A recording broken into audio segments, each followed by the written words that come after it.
turn on mic. Good evening, ladies and gentlemen. I'd like to call to open session this meeting of the AISD Board of Trustees this evening at 7:03 p.m. on February 19th. We will start a meeting with the opening ceremony. Please join Mr. Hibbs in leading us in the Pledge of Allegiance.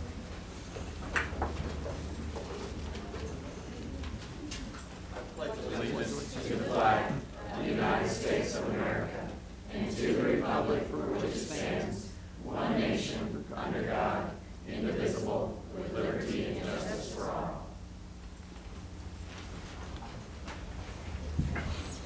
Thank you. Please be seated. At this time, would you please silence all cell phones, electronic devices, pagers, whatever else you have that makes noise, and to avoid disruptions around you. And if you would, please join me in a moment of silence.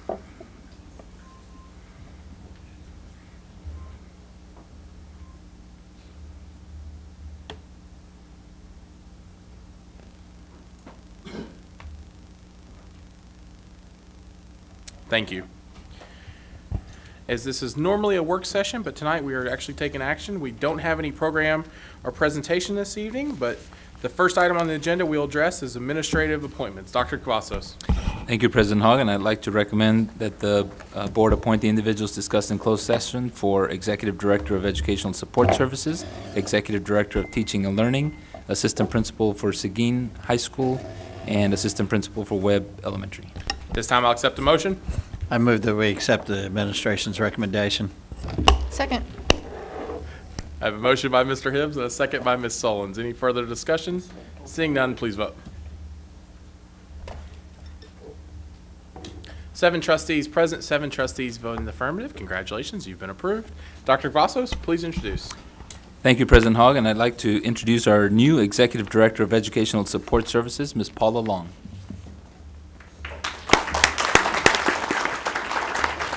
Paula attended University of South Alabama and obtained her Bachelor of Science in Special Education, the same university, and obtained her Master of Education in Special Education. Most recently, our Special Education Director has been a Director of Special Education in Mission ISD, Arlington ISD, and has been a Coordinator of Special Education, has been a diagnostician, a Special Education teacher, and a Military Air Traffic Controller. Paula, congratulations. Anything you'd like to say? That is right. Yes, Semper Fi. Good evening, President Hogg, esteemed board members, and Dr. Cavazos. I really would like to thank you for this privilege, and it is a privilege. I've been here in the district now for just over a year, had the opportunity to get to know some wonderful people, to see some amazing things happening in this district. And I am so excited to be a part of the team of leaders who I see moving this district so far along in meeting the vision and the goals that you all have set for the district. To be a part of what's happening in Arlington ISD right now is something that people, I think, in years to come will talk about and take to conferences and show this district off, because there are a lot of great things happening here. And I'm just very delighted to be a part of that process. I really appreciate the trust and the confidence that you have in me to do a good job. I promise I will lead with my heart and my head. I feel actually very thankful that I get to work for Dr. Stephen Wirtz. He is an excellent leader, and I look forward to learning from him, to learning from my colleagues, to working collaboratively, and marrying all the things that need to be married to make this all happen. It's an amazing, amazing opportunity. While I don't have family in the audience to introduce to you tonight, they are with me in spirit in Alabama and in Kentucky. I didn't really share much about myself when I was here this time last year. I have one son. He will be 29 next month, and he's a welder, so he does quite well for himself. He lives on the road, but we were just reflecting the other day on my path, and he shared with me some of his memories of standing outside the college classroom when he was a tot, waiting for me to finish classes. And he said to me how proud he was of me and what I meant to him growing up and exemplifying the things that he wanted that I wanted to instill in him. And so I hope that as a leader that I exemplify all those qualities and all those characteristics for the people that I lead and that work with me. And so again, thank you, and I look forward to this challenge, and I promise I won't let you down. So. Oh, very nice.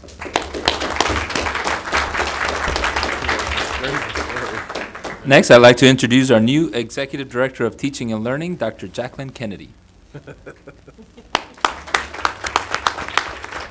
Dr. Kennedy attended Grambling State University and received her Bachelor of Science in Elementary Education, Dallas Baptist University for her Master of Arts in Counseling, and the University of North Texas for her doctorate in Applied Tech and Performance Improvement. Most recently, Dr. Kennedy was our Director of Professional Learning. She's been a Director of Professional Learning in Louisville, an Associate Director for Strategic Initiatives in Learning Forward, has been a Director of PD in Frisco ISD, and has also worked as a specialist, a coordinator of planning, and a teacher.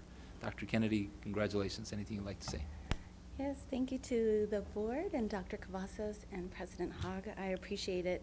Very excited to have this opportunity. And we are embarking on some really exciting things, and I'm glad to be a part of that work. Very much looking forward to this opportunity, and I'm grateful to Dr. Wirtz for entrusting me to do this work. There's a lot of work to be done, and we're embarking on some really large things through our strategic initiatives and our bond. And so I look forward to the opportunity of being able to partner with everyone involved along the way and to really become that premier district that we always talk about. And so I appreciate it and I thank you. I am also here. It's just myself. My family is watching online, and so I appreciate the opportunity again and look forward to the work to come. Thank you. Thank you. Next, I'd like to introduce the new Assistant Principal for Seguin High School, Ms. Stephanie Bonneau. Or Bonneau, right? I got it? All right, thank you. Stephanie, welcome. Stephanie attended the University of North Texas and received her Bachelor of Arts in Literature, Concordia University for her Master of Education in Ed Leadership. Most recently, an instructional specialist in Mansfield ISD, has taught AP English 3 in Mansfield as well, has taught English 2, 7th grade pre-AP, 7th grade English and AVID, and has been an assistant branch manager. Stephanie, congratulations. Welcome to Arlington. Anything you'd like to say? Yes, thank you. I'd like to say thank you to President Hogg, the Board of Trustees, and Dr. Cavazos for this amazing opportunity. I would also like to thank Mr. Nix for honoring me with a chance to be a member of the leadership team at Seguin High School. I would like to thank God for his divine interference in getting me where I am in my career right now. Thank you to Shelley Butler for providing me with so many opportunities to learn and providing me with the support and help needed to be successful. Thank you to Aaron Fry for serving as a mentor and advisor, and Ms. Elreddy for being a sounding board and a friend. I've learned very much from them all. Finally, thank you to my wonderful husband, Ron, and my sons, Parker and Carter, who are also here. Their support has never waned, and I couldn't do what I have been able to do without them. I'm excited to work in a dynamic district with amazing teachers and students, and I'm looking forward to calling Seguin home. Thank you so much.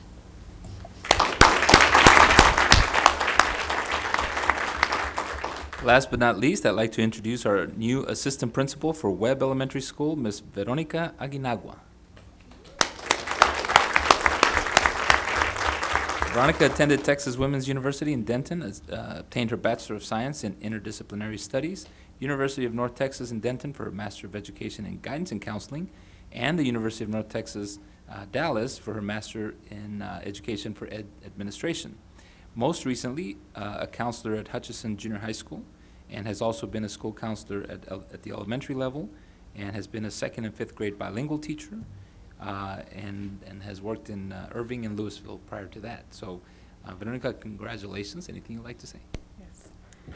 President Hogg, distinguished board members, and Superintendent Dr. Cavazos, I would like to thank you for the privilege to serve as Assistant Principal at Webb Elementary. I also would like to thank God for making this possible for me. I would like to recognize two individuals who have instilled in me the value of education. They are my mother and my father. My son, he is 9 years old, Donovan Grades. He's always, followed me along in school since he was an infant. So he always had his little baggie of snacks and his books, and he still carries his backpack with him as of even today. I would like to send a shout out for the family members who were unable to come. My two grandmothers who are watching online, who always were there for me and checked on me often. For my brother Ismael, he's also watching, and my sister Genesis. For my sister Ruby, she is here. Okay. And for my real closest friends, Rosa Monreal, she's here, Ine Rodriguez, and Oscar Rosales. And at this time, I'd like to acknowledge the people who assisted me in the journey to become an administrator. They're also not able to be present, but these are my mentors in Irving ISD. Dr. Dana Benton, who was my professor at the university, he is former superintendent for Irving ISD. My professor, Dr. Schaus, Dr. Forsythe, and Dr. Roundtree. It is with their inspiration that motivated me to further my education. To my colleagues who provided outstanding leadership there in Irving, Principal Emily Froese, Mr. Michael Crotty, Assistant Principal Vivian Schmitz, and Principal Carmen Derrick, and Ms. Blanca Gonzalez. I also have a dear teacher who has been so close to me. He is he's retired. He's a coach. It's Oscar Turner. He was always been there for me since I was a little girl.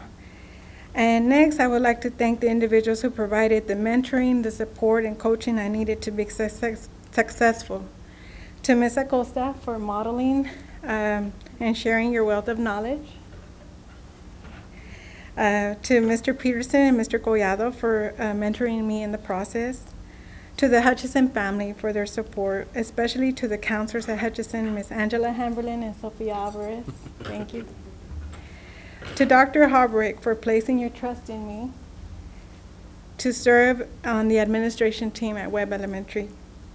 To Ms. Leiker, thank you for believing in me because it is, for me, my commitment to work diligently to provide doors of opportunity to the students at Webb Elementary.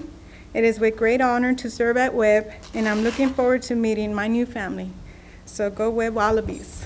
Thank you.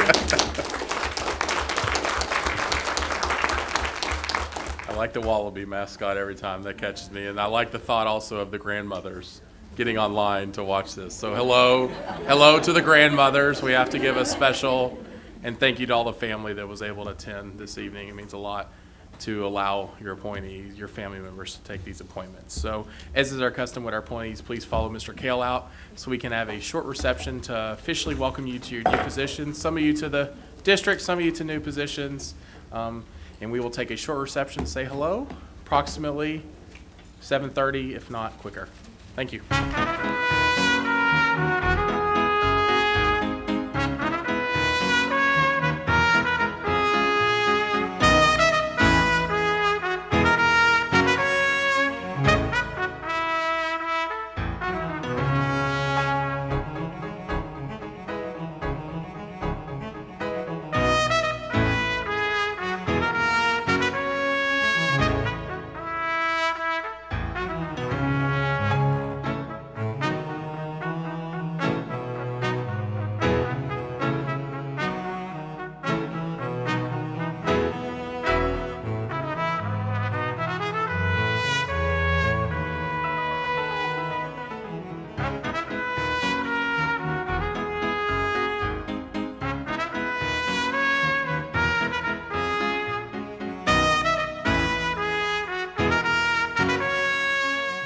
Back to order at 7:26 p.m. We don't have a public hearing this evening. So next we come to open forum for agenda items. This is a routine part of the school board's agenda for regularly scheduled meetings. This segment provides citizens with an opportunity to share views with trustees on items that are on the agenda tonight. It's not intended to be a discussion or debate. Trustees can't reply to speakers. Directory comments and individuals not be tolerated. Personnel matters not appropriate subjects in open forum. I have one card from our audience. When your name is called, please step to the podium. You'll have 5 minutes to speak. A lighted timer on the podium will assist you in pacing your presentation. A yellow light will illuminate when there's 1 minute left for you to complete your presentation. When the red light comes on, Ms. Levy, you know the rules on this. The buzzer sounds, please, in your presentation. Up first is Jessica Levy from representing UEA to discuss the indoor activity centers. Good evening, Jessica. Hello.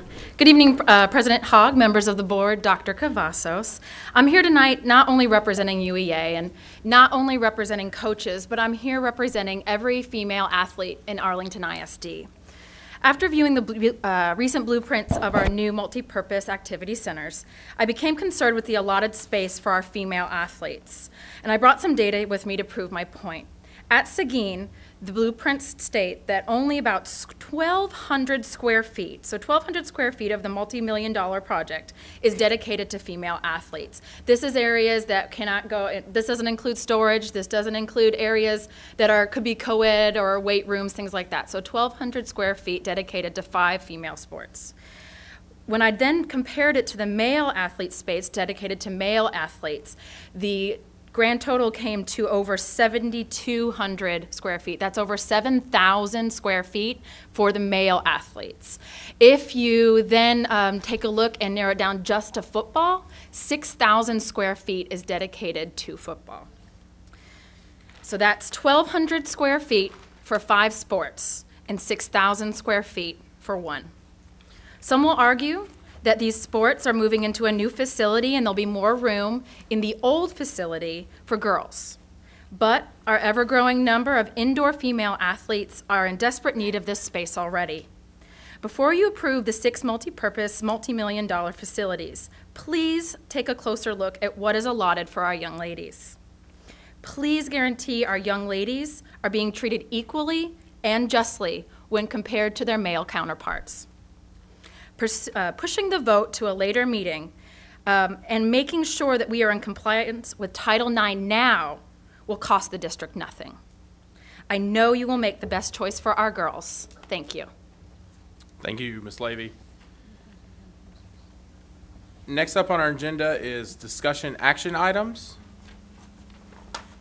And first we have consider schematic designs for multipurpose athletic centers at Arlington High, Bowie, Lamar, Martin, Sam, and Seguin High School. Dr. Cavazos. Thank you, President Hogg. And this evening we've got a presentation to discuss with the board on the schematic designs, and Ms. Powell will open that presentation and introduce it. Cindy. Good evening, President Hogg, board members, Dr. Cavazos. As part of the bond program, we included funding to construct a multi-purpose activity center on each of our 6 high school campuses. The multi-purpose activity center will be available to athletics groups and fine arts groups and any student group that needs a large space indoors to practice. We have worked over the last several months with our architects, Huckabee, and with our athletic coordinators, our athletics director and staff, coaches from all sports, campus principals, and central administration to design the components or determine the components that needed to be included within the multipurpose activity centers. And we held a community meeting on February 12th where we presented the schematic designs there and took input from individuals. So this evening we have with us our architects from Huckabee. I'm going to introduce Gary Rodemaker, who's a principal with that firm, and he will introduce the rest of the Huckabee staff and present the schematic designs to us. Thank you, Cindy. President Hogg, good evening. Members of the board, Dr. Cavazos. It's good to be with you. We're excited to be here to present the multipurpose facilities to you. I'm going to introduce, I'll be brief and I'll get out of the way because I want you to hear from Andre Brackens, who's one of our associate principals, who's going to take us through the project itself, and Jim Wallace is one of our lead designers. So they've been intimately involved in every step of the way. Briefly, before Andre gets started, I want to just kind of go through the process of schematic design so we kind of understand where we are. Sometimes, older guys, we used to draw by hand and everything was sketches, and so it didn't look so final. Sometimes now in the computer age, you see something in a schematic design phase and it seems so final. Schematic design really is just an answer to a set of questions or problems. There's no finality yet. There's a lot of adjustments yet to be made. We are still looking at structural systems, HVAC systems, flooring, different types of structural floors, different things of that nature. So when we're talking schematic design, we don't necessarily get down into what color is the chain link fence at this point. That will come. Schematic design is just one stop along the way. We have schematic design, design development, construction documents, and then we bid it. And so at each phase, we come to you to say, is this generally what you're thinking? Is that my time?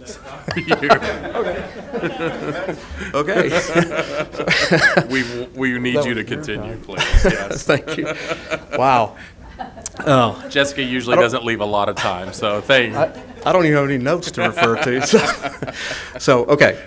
So with that, this is the first stop along the way. So we're actively working with your construction manager, Balfour Beatty, to do some estimates. They've been intimately involved in the process as well. What if we do this, or can we do this type of system? What if the roof is this material? So they're feeding us information on lots of different components of the building that we're using to help come to a final decision. The other thing that you'll notice here, and when Andre gets to it, is let's say the look of the building itself. I want to make sure that we understand at the schematic design phase, we're looking at massing to make sure that this thing is, if the height is meeting the ordinances, different, the stair elements, different exterior elements. We're looking at materials that will match your existing facilities.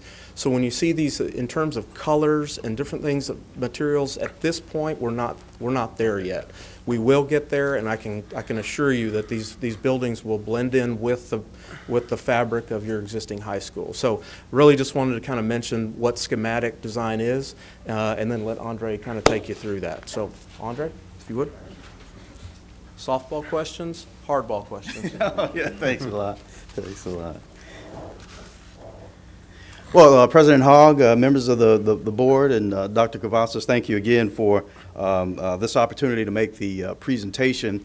And I would certainly also want to start with just recognizing really the collaborative effort of the staff. It's been a great effort to get us to this point, and it is certainly appreciated, and I think you'll see the results of that at this stage as well. If we can start the presentation, overall, talking about the 2014 Arlington ISD bond program, these multipurpose activity centers, we reference them obviously as MAX. I'm on page 3, slide 3, if you'll notice. It's the same prototype floor plan for each high school. So the floor plan itself is the same at each campus. The portion that is different, as Gary mentioned, is making sure that aesthetically it fits in with that specific campus, and that is done with color and material choices from that standpoint. Other than that, the floor plan itself is the same at each campus. Again, it's utilized for athletics and all student groups, and we have a scheduled opening of fall 2016. The MAX site selection process, as we went through each campus had practice fields on it, so the ideal location was to utilize one of the existing practice fields with the goal in mind to maintain at least 2 practice fields with adding the new structure. And there are several items that we looked at as we went through selecting the best and the most optimum location. We wanted to strategically place it for optimum efficiency. We wanted the proximity to face the locker rooms towards the existing school. Because of the size of the building, the walking distance, and the time between the existing structure, we wanted to minimize that as much as possible. The fire access for safety and code compliance, there was a necessary fire loop that's placed around each structure. We wanted to make sure that we were within the City of Arlington code compliance. Also, something that was very important in the selection process was the neighborhood adjacency. Because of the size of the building, we wanted to make sure it was placed in a place that was sensitive to existing neighbors, and also involved were the discussions and interviews with the athletic director, with coordinators, and campus principals as well. I'd like to go through some of the features of the indoor field, the turf field. It is a 60-yard field with a 10-yard end zone, and it is marked for football, baseball, soccer, and softball. And it has the flexibility to have drop-down nets, and I'll show you this in the plan as we get there. It has the flexibility to have drop-down nets to allow 3 sports to practice simultaneously, and there are also drop-down nets for batting cages in the facility itself as well. In terms of safety, we have wide roll-up doors, approximately 6 at this stage, for emergency services for that access, and there are also padded perimeter walls in the field area for safety. There's also a sound system for amplified music, as Ms. Powell mentioned earlier, used by fine arts and other student groups as well. Some of the weight room and locker room features I'd like to go through with you. There is a 7,500 square foot plus weight room, which is a really large weight room.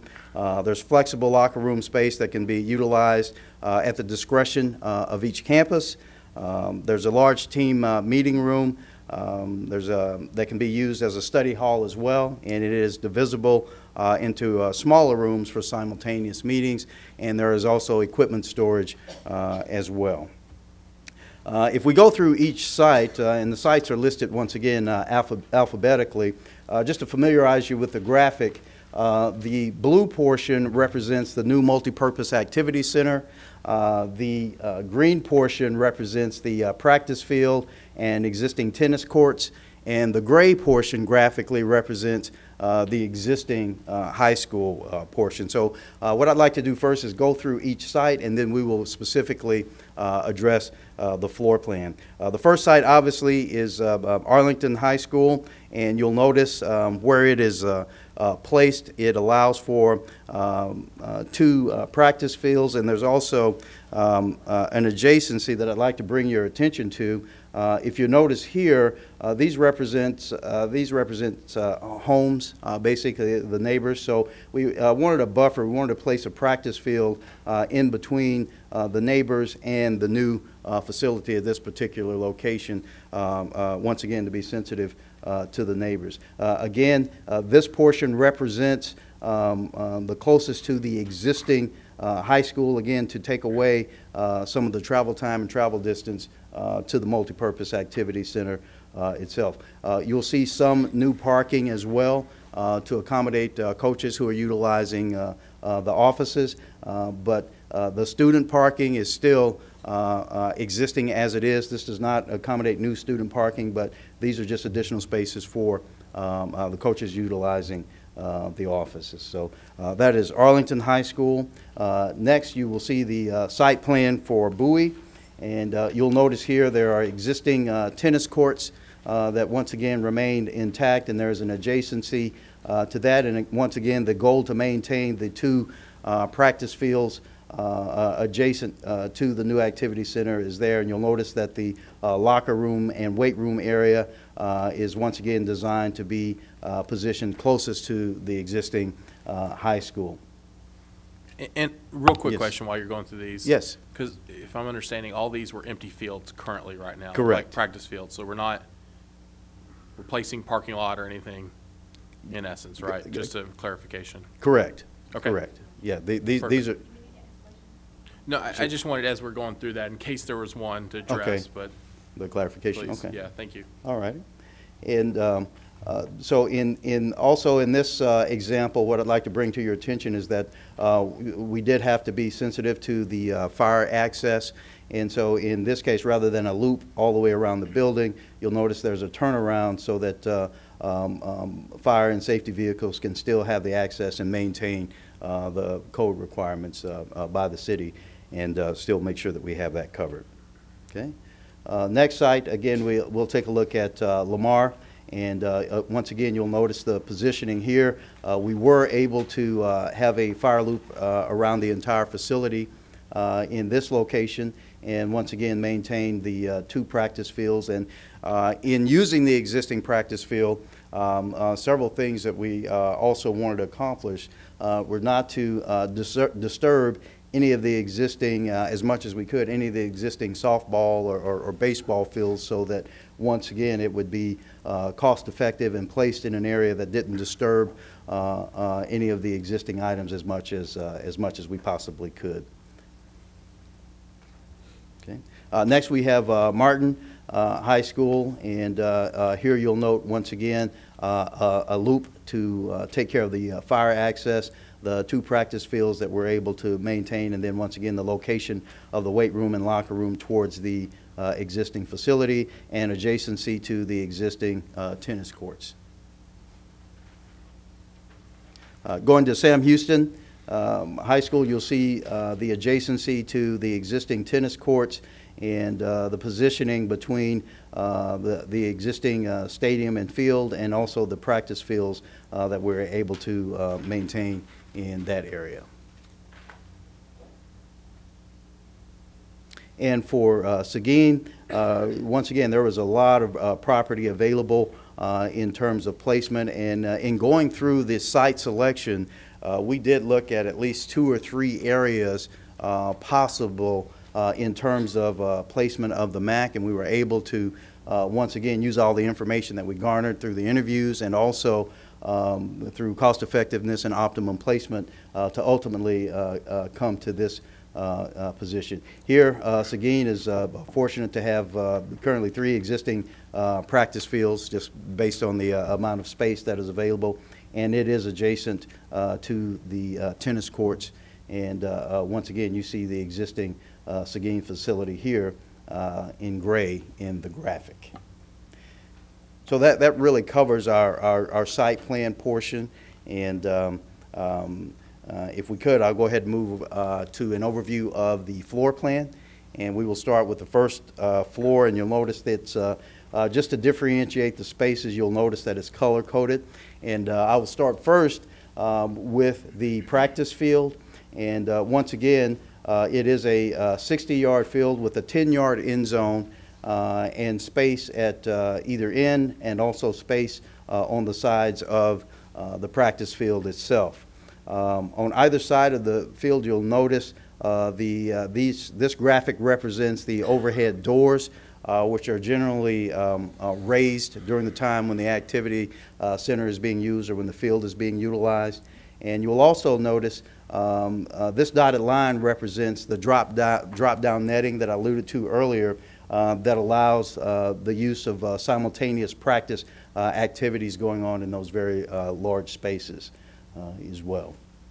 This tan area is once again the weight room, which is approximately 7,500 square feet plus. The blue area represents the boys and girls restroom, as also some other restroom facilities. There is a training room, and off of that training room there's an office, there's storage, there's a locker and training room as well. And what is referred there as a laundry room, that is not a laundry facility. We understand that there is a laundry service for the district, so that is not a laundry facility. That is actually a storage type facility. And based on some of the information that we received at the community meeting and from some of the direction of the staff, we are actually going to utilize that space in design development to allow for a shower locker room for coaches on the first floor. So that's one modification that we're making. That's something that came out of the community meetings and direction from staff as well. So this is the training room area. This element here with the X, that represents an elevator, and obviously these are the stairs, and this is circulation space. You have access, direct access from outside is through this corridor to the field itself or to the boys or girls locker room spaces. And in the boys and girls locker room spaces at the first floor, those spaces are equitable in terms of square footage, in terms of number of lockers, and also in terms of office space for the coaches as well, adjacent to those locker rooms. Okay? And access to the coach's office once again is directly for the girls locker room is directly off of the hallway, and there's also access for the locker room itself. Okay? And there are also storage areas. There are two major storage areas on the first floor, and obviously other things that we had to accommodate in terms of electrical rooms, fire riser rooms, and things of that nature to service the building. So that is the first floor plan and first floor layout. Okay. On the second floor, if we can address that, on the second floor, if we start in this area, there is an exterior stairwell, staircase to access the second floor, and there is also an interior stairwell staircase as well. If we start on this end, the gray area you'll notice is a storage area.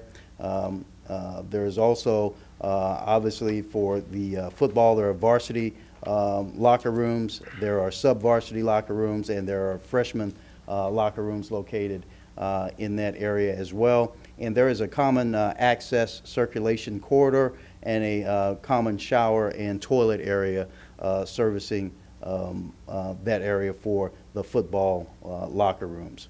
Also on the second floor, you will notice the training room that we mentioned earlier. It's approximately 1,600 square feet, divisible into 800 square feet for simultaneous meetings.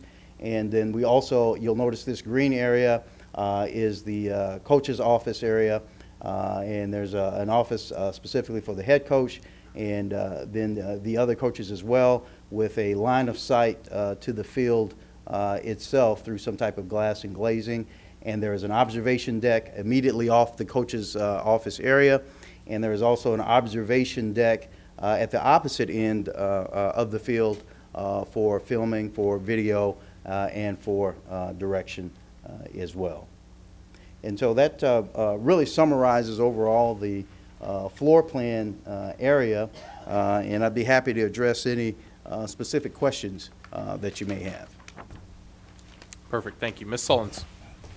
Thank you, President Hogg. Thank you for being here this evening. We're excited about these projects we've been talking about Yes. all a long time. Yes. And of all the planning and work that we've put into them, I know we're all anxious to get things going, but I still have just a few questions. Yes, yes. Certainly sensitive to Ms. Levy's remarks this evening, and like to know more about the Title IX implications, and make sure that if we look at the entire campus, including existing space and new space, I want to make sure that we have adequately planned for female athletes to be served. And is that Michael? Yeah. Thank you. Good question, Ms. Sullins. As we went through this schematic design, we did talk with our architects about Title IX and making sure that we are not having any issues there. What we want to do, keep in mind also, is that as these facilities are built and programs move into these facilities, there will be more spaces on the inside of the building that's vacated, and we will make sure that that's considered, making sure that both male and female athletes have all the spaces that they need, or let's say adequate spaces that's needed. Equitable. Equitable space. Yes, and also that, and sometimes the coaches' facilities too, I know are different between women's athletics and male athletics. Would they be looking at those types of things on the entire facility, not just this center, but the entire campus Correct. access, so that whether you're a male or a female coach of a sport, you would have the resources that you need. That's correct, and that again, that's something that we considered through the schematic design, and talking with the architects and talking with the coaches and talking with the athletic directors to make sure that we have those conversations early on and often, and we're committed to having those throughout design development all the way through the process. I know this is something we've talked about along the way, and so I was just wanting to make sure and clear that up, that that's certainly in the design and the discussions that we've had so far. And now my questions are really more for these gentlemen, I think. Thank you. So. Ms. Sullins, can I add something on the Title IX? Mr. Hill, Sure. what needs to be met, and what are we doing? I understand we have the discussions, but what are we doing to ensure we're Title IX compliant? Again, and we've even had conversation with legal today, and it's simply that you know, we're ensuring that no student will be discriminated against because of their gender in access to any other programs. The spaces that we're providing for the guys and the spaces that we're providing for the girls are equitable. And that's what we constantly talk about when we're talking about the Title IX, and it's that equity piece. Okay. All right, Ms. Sullins? Thank you. Yes, Ms. Sullins. Thank you. And over the course of time and the conversations from the community, I've had some questions that I've heard from community, so I just thought it'd be good just to talk about them this evening. Okay. And these also revolve around sports that are not football. And just wanted to clarify, though I've had input, and thank you, staff, and thank you, everyone who's been involved with this, that the facilities would have adequate storage and if they need locker rooms for it, but especially storage and cheerleading, tennis, golf, baseball, softball. Some of those sports, the students spend a lot of money on their own personal equipment. I want to make sure that they have a way to keep that safe on campus. So in these centers, have we arranged for these sports to have the storage and the resources they need? And I'd like to answer that two ways, Ms. Sullins. I think one, in the MAC space itself, the locker room space, and let me reference the first floor, if I may. The locker room space is provided, but it is at the campus's discretion in terms of actually which sport occupies that space. So both in the MAC Center and in the spaces that are vacated from the existing high school can be utilized. And there's a lot of flexibility in terms of making sure each one of the needs of that particular sports or program or fine arts program are met. If you don't mind, let me ask the question a slightly different way. Okay. We're at the schematic design stage, and I appreciate you reminding us that's where we are, because it's true. You do see something and it looks final, and we know that's not the case. In this schematic design stage, is there something we need to do to make sure that we are starting the process with the ability to accommodate those types of storage facilities as needed at each individual campus? Yes, and I think a part of what we're doing in that is once again the amount of storage space that's available on the first and second floor of the MAC space itself will also be in conjunction with the spaces that are available, dependent and contingent upon the discretion of each campus in terms of who goes in and what space is available. I think And you touched on that, Andre.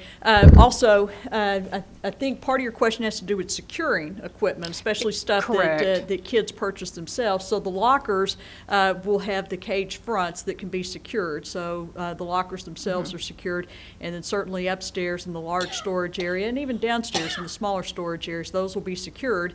And the schools again will decide the spaces and the sports that store equipment there, and then there's space inside the main building that will be freed up as we move some sports into the multipurpose activity centers, and those spaces will likewise be evaluated for needs of the other sports and other groups, not just athletics, but also fine arts and other classroom needs in the building. And so, yes, adequate storage will be provided for everybody. For everybody who needs it. That is outstanding. A question about the weight rooms? Yes. Is there some standard average in this design stage on how much space we need per person in a weight room? Is this weight room big enough? Yes. If you take a look at several of these type facilities that we've designed in the past, and several that are currently functioning, it varies anywhere from 2,500 to 5,000 square feet.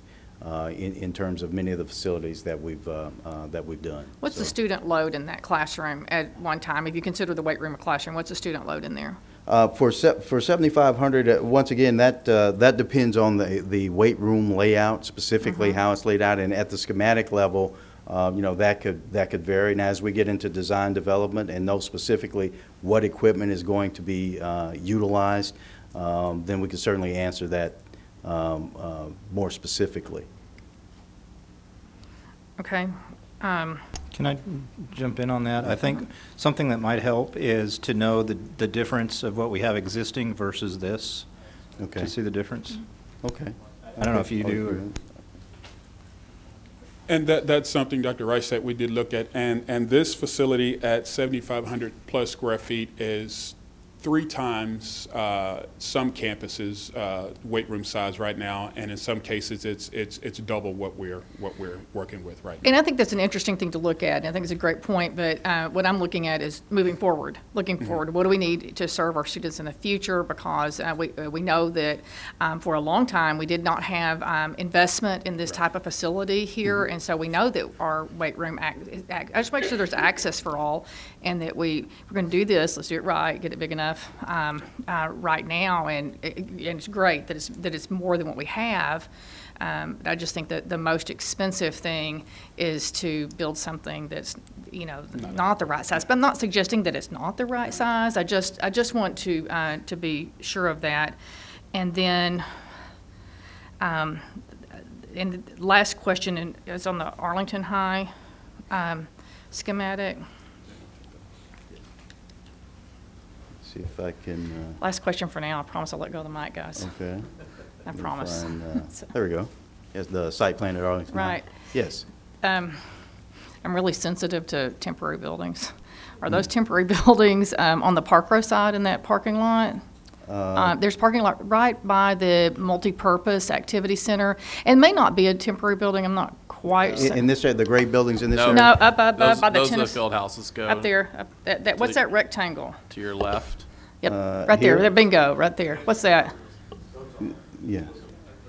Those are temporary. Are they existing temporary buildings? Yes. And were they going to be used for athletics? Currently, right now, I think they're the wrestling rooms. Some are the wrestling rooms, and they actually have one for a set of classes. Yes. Regular educational classes.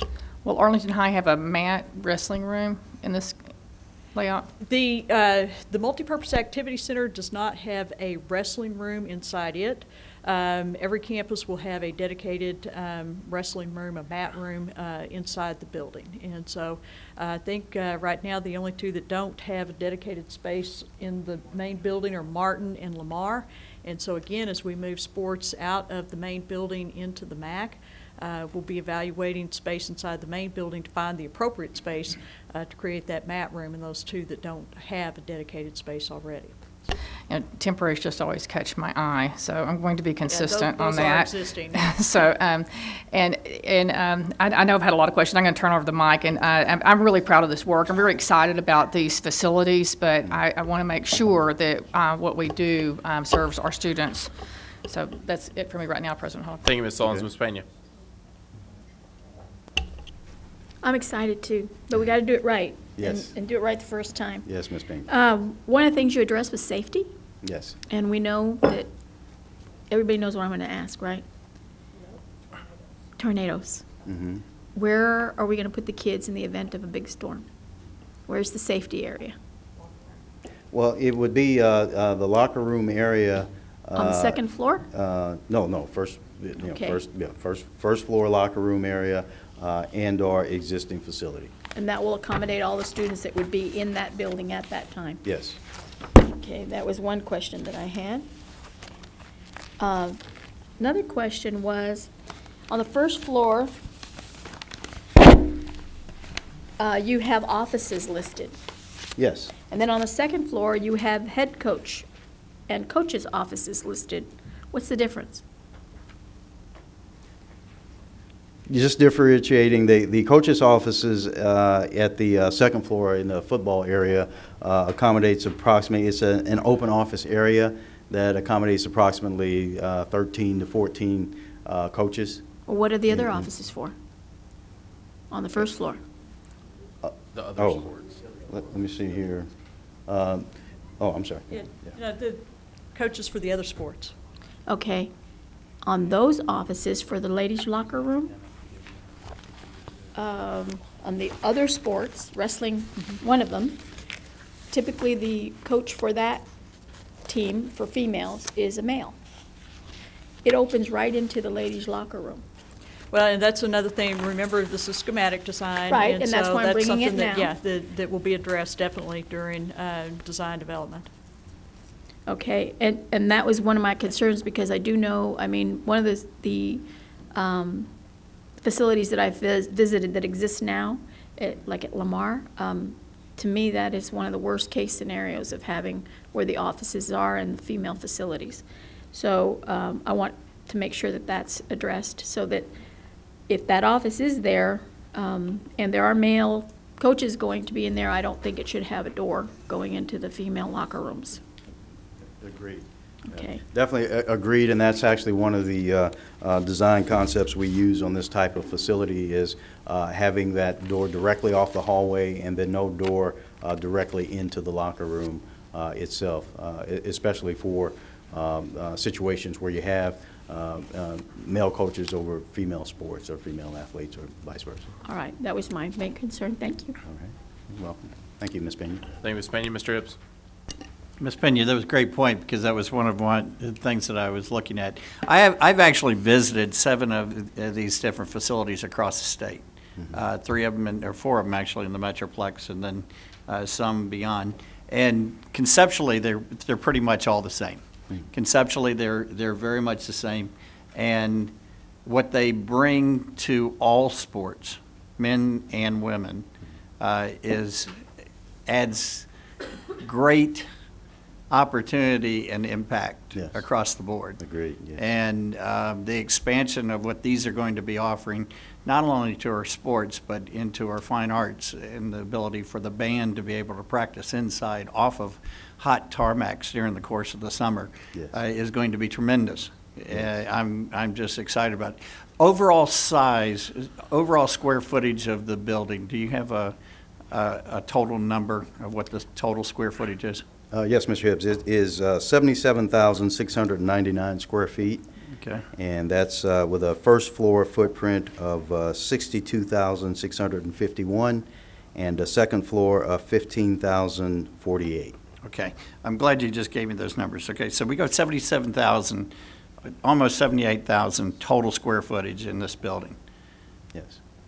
Just calculating shared, men and women, square footage equals 56,341 shared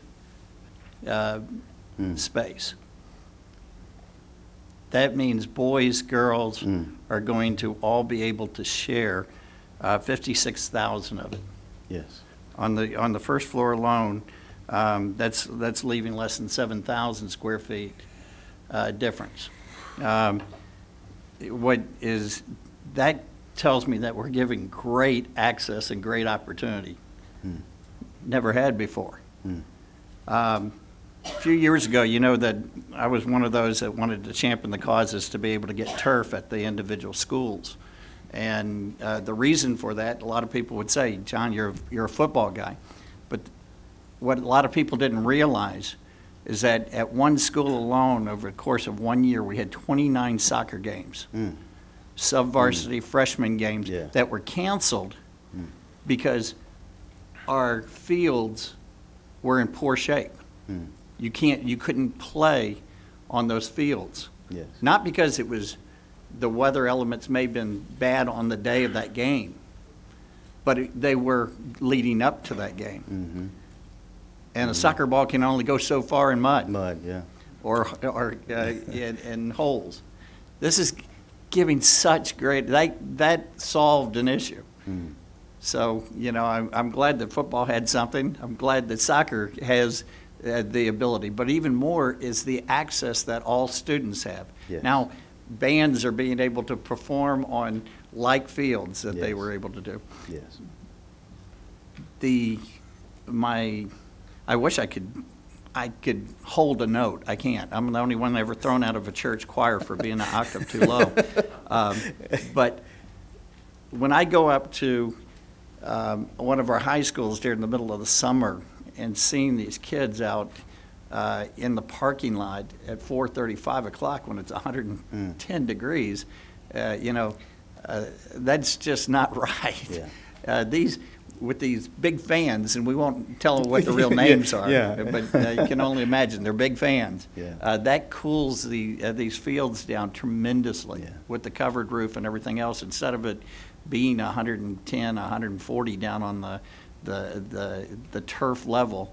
I mean, these things are getting back into, a high 80s mindset, because Miss Sullins, I took her over to one of the facilities the other day, and when they turned on those fans, literally your hair's moving. It moves a large volume of air, yes. So what great, tremendous opportunity. But these weight rooms, Ms. Sullins, I'm glad you asked. We originally looked, and I think it's good that we share that we originally were looking at 5,000 square feet weight rooms, and we had coaches throughout the district that said, guys, that's going to be tough to get everybody in there. We want to be able to have that access where we can have everybody in there. Mm-hmm. So we actually moved to address, the larger size. And this is a size that the coaches across the board said that they were comfortable with. So I'm excited about that. I'm excited about the opportunity. Some things here that this gives me is I had 2 daughters, both soccer players. Mm-hmm. And, for them to be able to have this ability, for people trying to imagine what this field looks like, they may just think it looks like a football field. But within the field turf itself is a soccer field that's cut into that field. Yes. Not only is there a soccer field cut into it, but there's also a baseball diamond and a softball diamond on either ends. Yes. So at the same time that men's baseball at some campuses could be working inside, you drop down that curtain, and on the very other side, a female's softball team could be practicing. Or you could have 2 of each on either side, because the plates, the bases, and the pitching mounds are all cut into the field. Mm-hmm. Mm-hmm. How awesome is that? I mean, that is an awesome thing. But Ms. Sullins, if you look at one of the conceptual pieces, I want to give her credit on something that she saw at one of the facilities that we were at. And if you look at the upstairs view, every facility that we went to, or that I went to, had one observation platform, and that would be the one on the left next to the coaches' offices. This is bringing in somebody that's oriented to attention. I won't say it in another way, but the observation platform on the other end was actually Ms. Sullins' idea. I mean, we might have to trademark that for her, but that actually allows for filming, instruction, whether it be through the band, a lot of different things. So that gives that there again gives some additional opportunity for usage of the field. So I can't tell you how excited I'm at this. I am with this.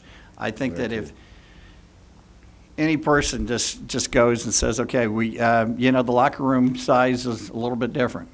You could say it's a lot different if you look at just football.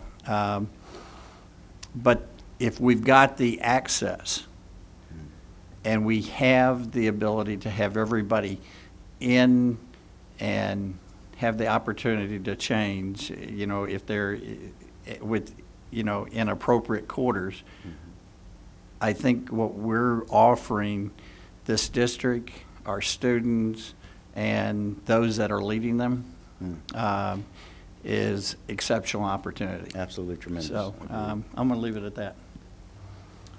Thank you, Mr. Hibbs. Ms. Mays. Thank you for the presentation. I too am very, very excited Yes, Ms. Mays. about the prospect. I wish we could just do a wand and it would just be there and be perfect for everybody at one time. Okay, my questions on the first floor. Yes. And I like what Ms. Pena brought up about security for the office and to the locker room. I do notice, though, that there is another office. It's a little smaller, the 134th, just down to the left, right Okay. to the left. Yes. That does not open into because I do think that we would want to have some access from some office just for safety and security and checking in to see what's going on in the locker room, to have that ability to do that. So I just did notice that we do have one that does not open into the locker room. So Okay. looks like we could have some choices of having both and some that aren't. Yes, So that's yes, and really, Ms. Mays, that ultimately becomes an administrative decision that, of course, we could accommodate from that standpoint. That particular office that you're referencing is actually the office for the training room. Yeah, itself. But as you mentioned, there is the option to have a door or not have a door directly into that locker room in terms of handling that safety concern that you mentioned administratively. Okay. And then another question I have for the weight room. Yes. It looks like there's a door facing, is that a stairwell? Is that where you could go upstairs from the outside?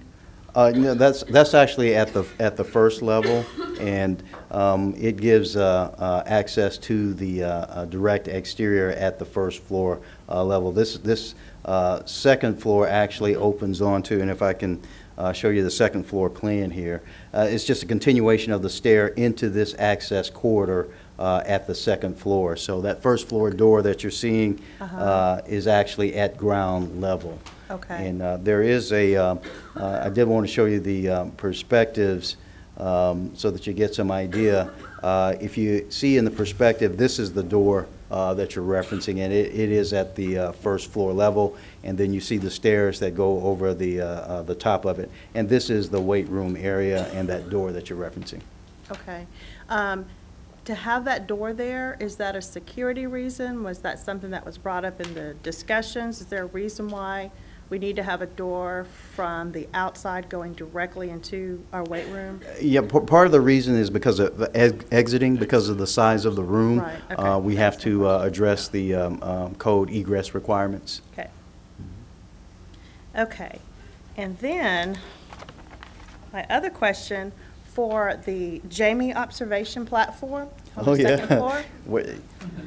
Duly Yes. named, yes. How do you get there? There are a couple of different options. Some come with a spiral stair. Some come with a drop-down stair, you know, like the old fire escapes in New York where, you know, you literally pull down the stair. So there are a couple of different options that are available for that, and we'll certainly defer to staff in terms of choosing and selecting the safest and most effective.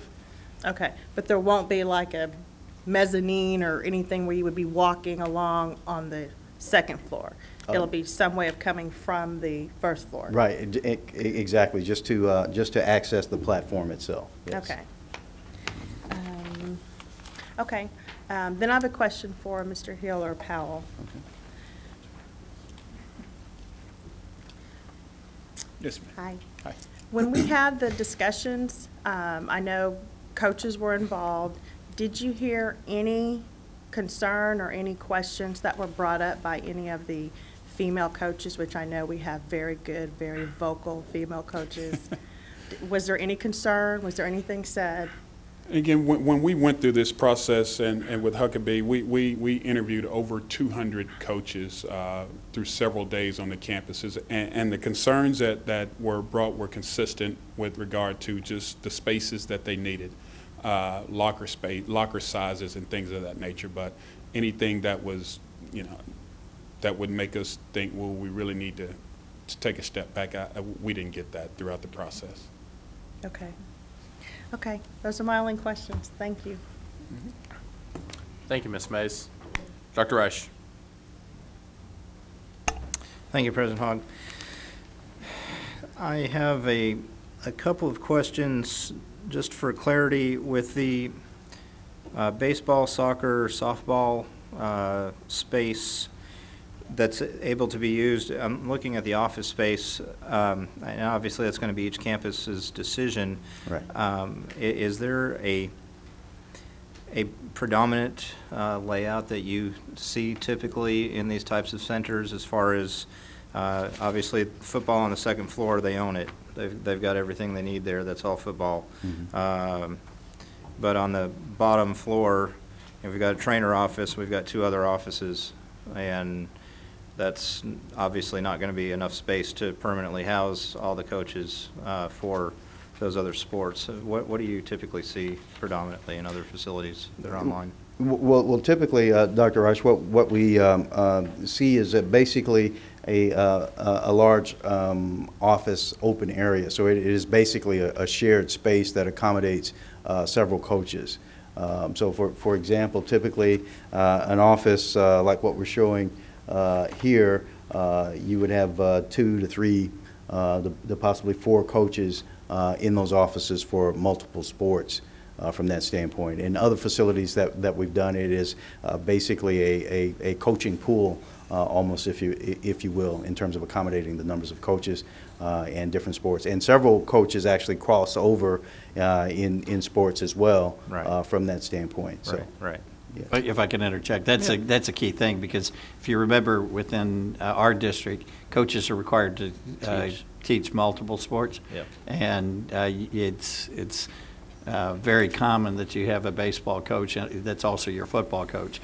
Right. It just depends on what particular level that they have. And then another unique thing that we have is that we have certain campuses, say, let's take Martin, that they have an outdoor dressing and coaching office facility that's on the Martin campus.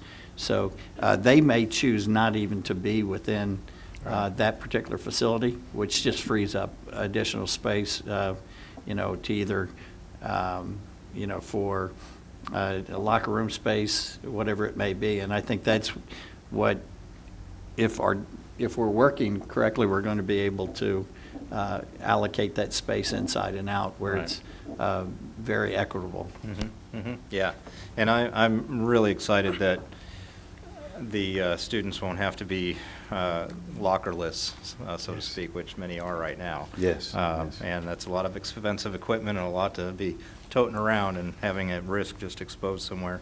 Mm-hmm. Let's see. I think with the JOP, or the Jamie observational platform, I think that's going to stick. Yeah, the JOP. Who was it? Super Bowl Katy Perry, how she got around halftime. I think that's what Ms. Sullins would be looking for. Yeah. Okay. So seeing we're in the preliminary phase, maybe you can work that in. Okay. I had one question on the building height. Yes. Are we looking at probably about 40 to 45 at the peak? Yes, Dr. Rice. At the basically at the eave, we're looking at approximately 32 to 35 feet, and then at the peak, we're looking at approximately 55 feet. 55 feet. Yes. Okay. So these, where they're located, they'll still blend in pretty well. They're not going to be, oh my gosh, these big behemoths out. It's going to blend. I think, it definitely well will with the blend, existing high school structures. And as you mentioned, blending, that's something else aesthetically. This rendering is just a representative of the type of materials that may be used, but it's not representative of the color. Once again, Yeah. Each campus we want to match aesthetically in terms of the brick and masonry color selection. And you may supply different cars than are seen here, too. Sure. Okay. I say that because we already had that joke at the community meeting. Yeah, so this isn't about birds in a parking lot, Mr. Hogg, don't worry. Now, my next question is related to the other activities, the bands, the fine arts. Yes. As far as the storage space, I'm thinking band. Those kiddos haul a bunch of stuff across the streets into those hot parking lots right now. Mm-hmm. Is that still going to be the case? Wherever the band hall is, they're going to be moving all that all the way over to these centers? Or is there going to be some permanent storage? And again, we've left this so it's very flexible, and the schools can make those determinations. There may be some equipment that they choose, band equipment and drill team and cheerleading equipment that they choose to store here in this building. Those organizations, those groups will also have space inside the main building, and so I think it's going to be a combination of some here, some in the main building. And as far as within each campus, and I don't know where the band hall is on each campus in relation to these activity centers. Is it a much further haul for them than current, or is it about the same? What I'm trying to get at is, for our athletics or our fine arts folks, are they feeling very optimistic and content with where these buildings are and the layout and that type of thing? I know we've done a lot of athletics. These are multi-purpose. I just want to make sure our fine arts are taken care of. Yeah, and I'm like you, I can't tell you exactly where all the band halls are in each of the buildings, but I think that these are situated and oriented such that we've tried to get them as close to the buildings as we can. And so whether some of them may be a tick further than where they're having to walk now from the band hall into the parking lot, but I think the trade-off there certainly is that they have the sheltered space there in with the fans and the indoor space. Right. I think that will certainly be will offset any additional walk. Okay. Yeah, I just want to make sure. And I would assume, I know we did an extensive discussion with our coaches, our athletic staff. We did the same thing with our band arts, directors, yes. and fine arts cheerleaders. With the fine arts director, yes, and the principals. And did you? Okay. We did have those conversations when we were having those over 200 meetings. We called in some of the campus fine arts people to have those discussions as well. And again, the main thing that we got out of there was just the space, the indoor space for the actual trying to be away from the elements. Dance teams and cheerleaders, they were really talking about that sound system. So we made sure that they got that. Yeah. And you just kind of slipped in over 200 meetings. Why so few? Why so few? It's 200 coaches or more. 200 coaches? Yes. Okay, good. All right. Let me double check. Oops, sorry, Spence. That's all I have right now. Thank you very much. Thank you, Dr. Reich. Mr. Barron. Thank you, President Hogg. On the schematic, is a V ventilation for those little rooms? That represents vestibule. Vestibule, yes.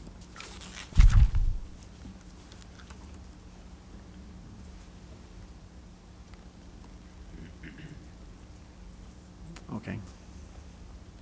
And typically. I understand now, yeah. Oh, okay. All right.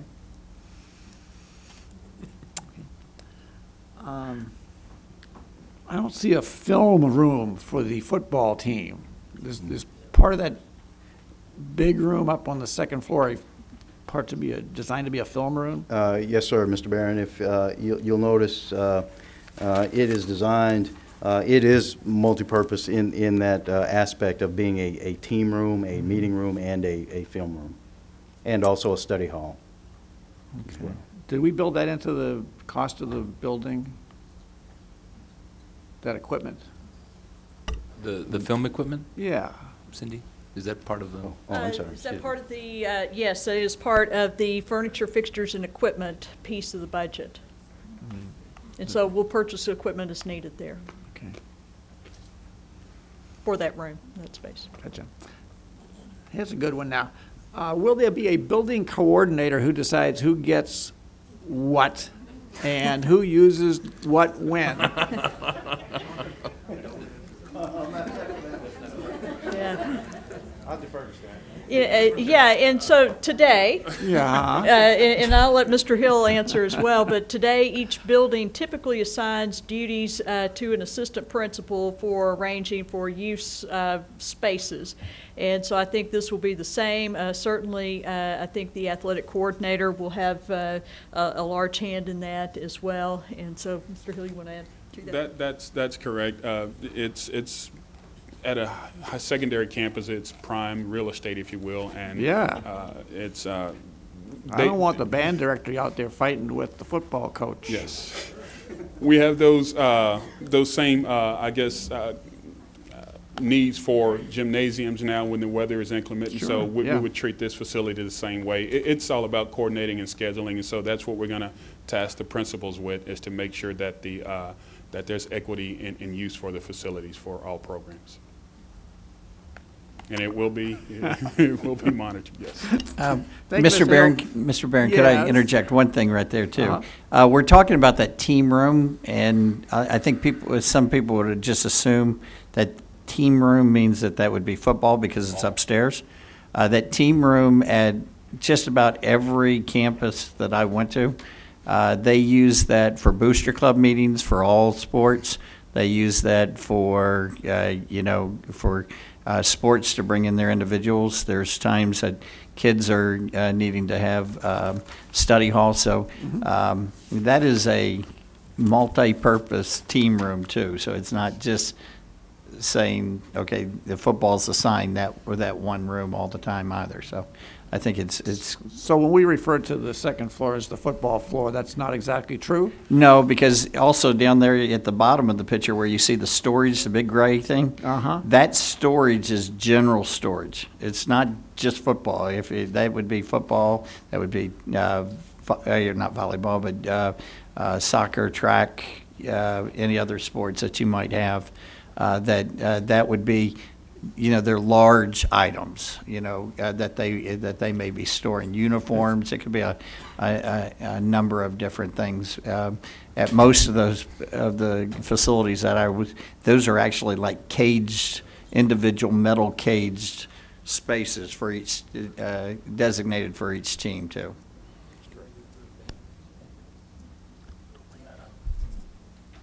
Dr. Reich asked if that would be for band too. One thing I would mention for band, this is limited knowledge, band usually wants to take their instruments back into the band hall. It would be hard to get that stuff up and down those stairs. Yeah, absolutely. Yeah. So, but during season, they'll usually still have class during the day, so it's not always out on the parking lot.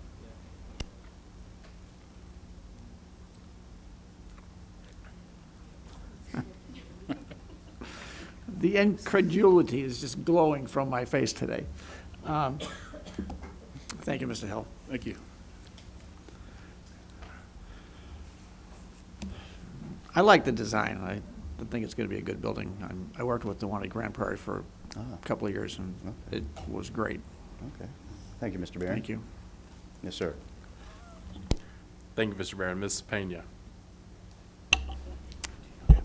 As we are confident that these schematics meet or exceeds Title IX requirements, I'd like to make a motion to accept the schematic design as presented. I have a motion. Do I have a second? Second. I have a motion by Ms. Pena and a second. Further discussion? I'd like to say a couple words because I haven't had a chance yet. Okay. As always wait. President Hogg. You guys take up all the time. You just keep jabbering, which is a good thing. It's good discussions, good design. I agree with it. A couple of things. I would ask staff, if you would, please make sure, I saw an email, but I'd ask if Dennis and our attorneys could make sure we are following Title IX, some followation to that to assure we're here with that. Gary, thank you for bringing up that this is schematic design and technology has advanced it.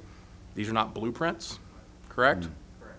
Very early stage, it's there. So I'm going to ask the question, how much can the inside be changed as these discussions continue within the campus?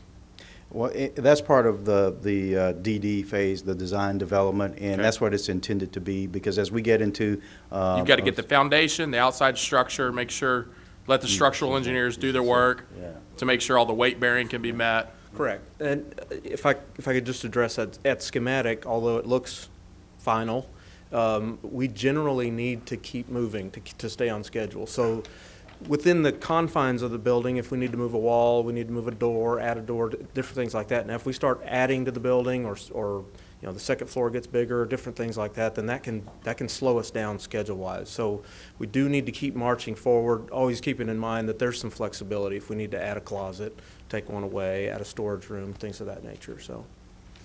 And the question comes, and I know we asked earlier about locker room, and I think it's a fair question. It's been brought up many a times. Lots of our baseball, softball players, and I had someone bring up earlier golf. Where do you store these expensive things? Can they fit in those lockers? I think those are important factors to be brought in. So if we need to, listen, budget's always, we got to keep it within budget, but if we can design any of that, even if it's in some of that storage, as Mr. Hipp said, because a lot of our golf teams now meet there and then travel to their place they practice. So if we can find some ways, and especially baseball and softball, they have a lot of their own equipment that's expensive. So I think we have to make sure we adhere to that. I would also ask our staff, so we can change the inside. You ask who's the coordinator of this and going to determine the space.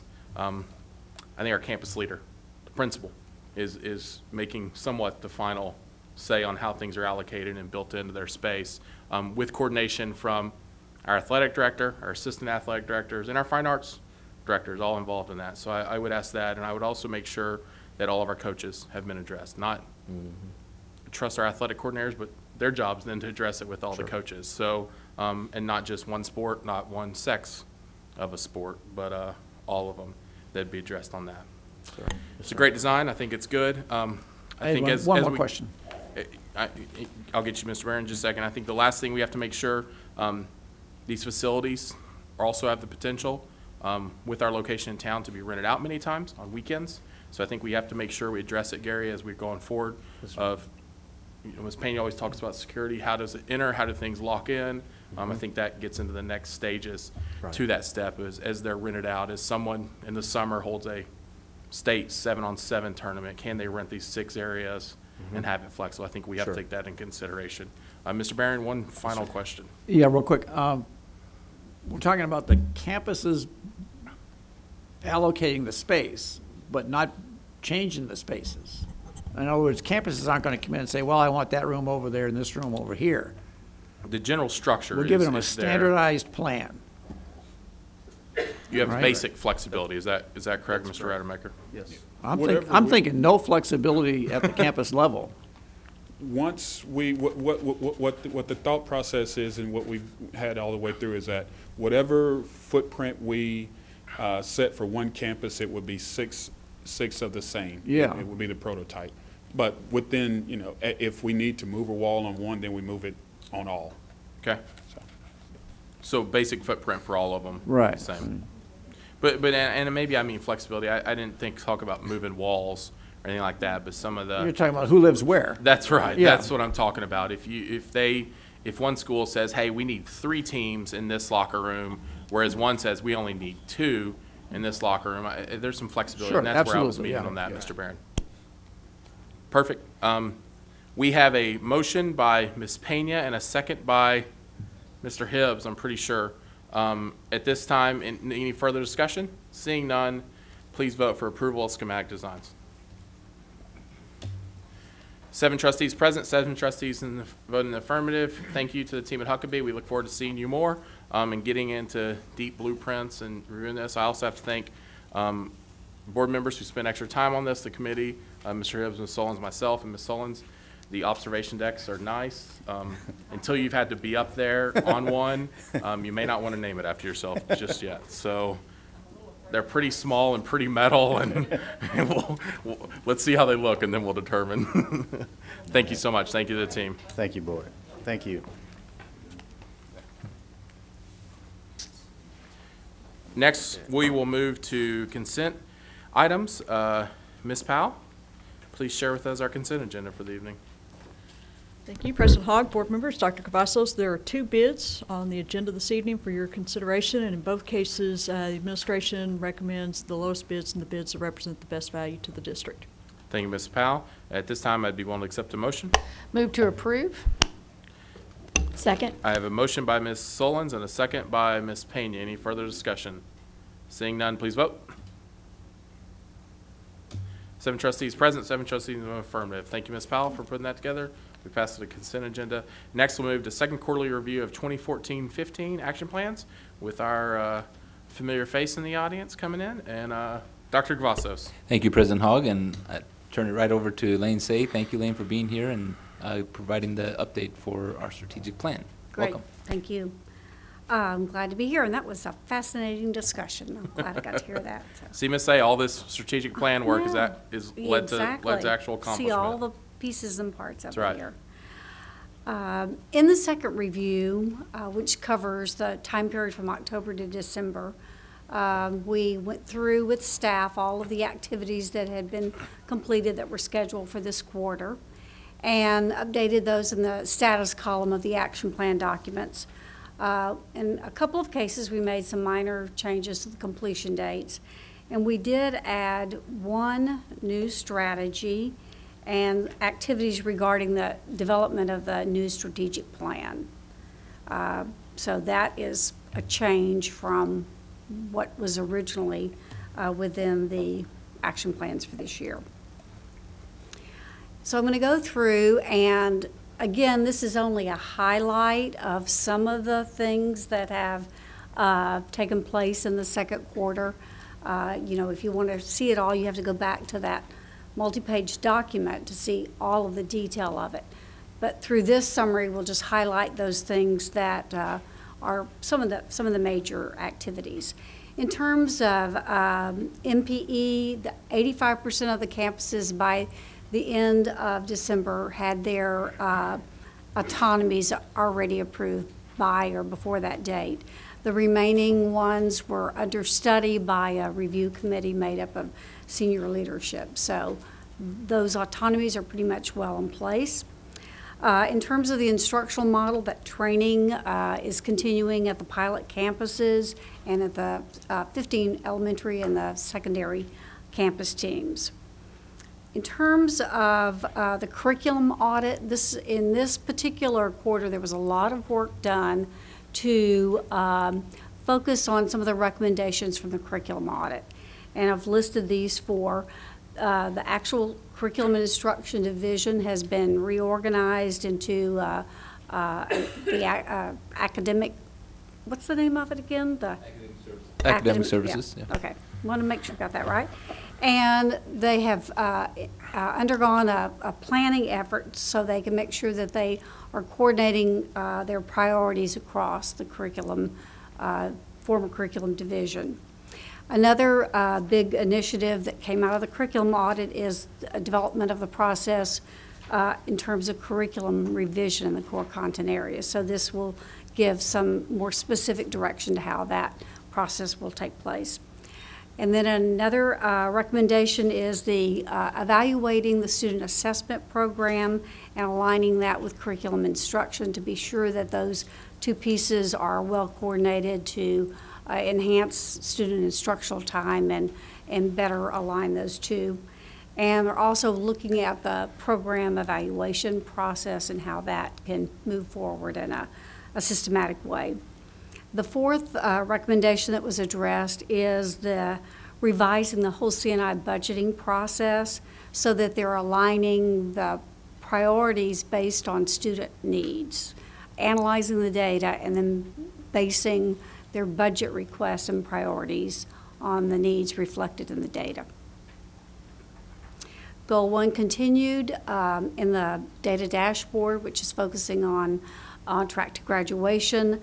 Their training has been taking place on those data dashboards, and the on track to graduation has been moved into production. So that's in place and being used by campus staff and central administrators. And then the new strategy I mentioned in the beginning is for the development of the strategic plan for 15-16.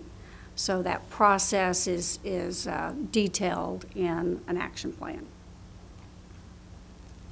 Goal 2, focus on higher education and career. The professional learning opportunities for CTE teachers was a big emphasis in the second quarter. Looking at helping the CTE teaching staff to look at the appropriate certification for the courses that they teach and providing support that the teachers need to make sure that they can meet the goal of getting more students into and passing those certification exams. And then making changes, whatever changes might need to be made to their curriculum to make sure that students are well prepared. Also in the CTE area, they have developed a comprehensive four-year program of study for the CTE Center and the pathways so that students can earn the endorsements and certification, and those will be part of the CTE Center concept. New dual enrollment credit opportunities for students is being developed in health sciences, law enforcement,